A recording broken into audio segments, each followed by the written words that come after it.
Well, it is now time for weather with Nebraska Extension ag climatologist and Market Journal chief meteorologist Al Dutcher.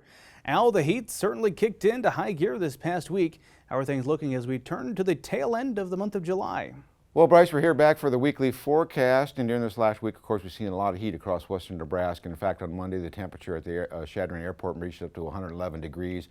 Multiple 100-degree days isolated around portions of western Nebraska over this last week. Finally seen that heat really build in the upper 90s to low 100s here across eastern Nebraska yesterday. Probably have to do another day of this until we start to see the cold front move through. And then much cooler conditions comparable to what we've been seeing over this last week looks to be in store for the remainder of the week. On that note, also, as I moved over to Michigan for this little mini vacation, I did take a chance to look at the crops somewhat as we're going 75 miles an hour down the interstate. But overall, going over toward Michigan last Wednesday, it did appear that most of the crops between Lincoln and Des Moines were primarily, as far as the corn, were in the tasseling stage, about 60% of it. Coming back pretty much from eastern Illinois all the way to Lincoln, pretty much 80% of the crop was in the tasseling stage. Soybeans looked a little rougher in places, a lot of weed pressure, and some poor stands. But overall, compared to some of the years that I've been doing this, crops look in pretty good shape. We're just going to need to see some pretty significant moisture here to help fill the crops out.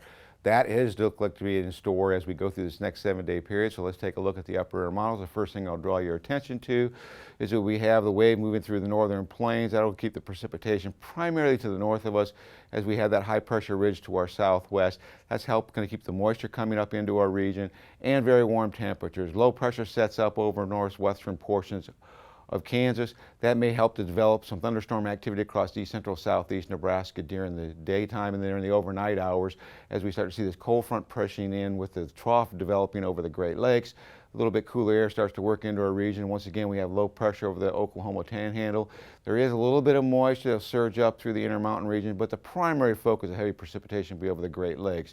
Now, as we get into Monday, we see this troughing pattern lift a little bit to the north. We do have low pressure forming over the portions of the Nebraska Panhandle, and that may help to generate some isolated shower and thunderstorm activity in the southwest. And as we get into Tuesday, this front sags a little bit farther southward, and that puts Nebraska in the prime spot for some significant moisture. As low pressure starts to develop over north central Kansas, that's going to bring that more moist, humid air into our region. Thunderstorm activity from southwest to the northeastern portions of the state, potentially moving into southeastern Nebraska. And then on Wednesday, that trough starts to progress a little bit farther toward the east. That's going to make the setup for additional moisture as low pressure sets over portions of central and northern Oklahoma. That wrap-up moisture over top of the front gives thunderstorm chances once again from southwest and northeastern Nebraska. On Thursday, it does look like the Great Lakes trough tries to deepen a little bit. That's going to push a little bit cooler air into northeastern and east central Nebraska. Maybe hard-pressed in northeast Nebraska to make it out of the 80 to the 80-degree mark on Thursday, as we do see a little light shower activity, with the main precipitation remains to our south. And then this trough starts to lift somewhat toward the Great Lakes. It's going to allow a little bit warmer air at the end of the week to move into our region. In terms of precipitation, with the low pressure over Montana, we may see a little bit of scattered shower and thunderstorm activity as the warm air starts to build into our region. We do get a little bit warmer temperatures next weekend before we see another chance of thunderstorm activity as we get to the beginning of the month. So the 8 to 14-day forecast from next Thursday to the following Tuesday shows us with that above normal temperatures, particularly as we get that warm air coming in next weekend.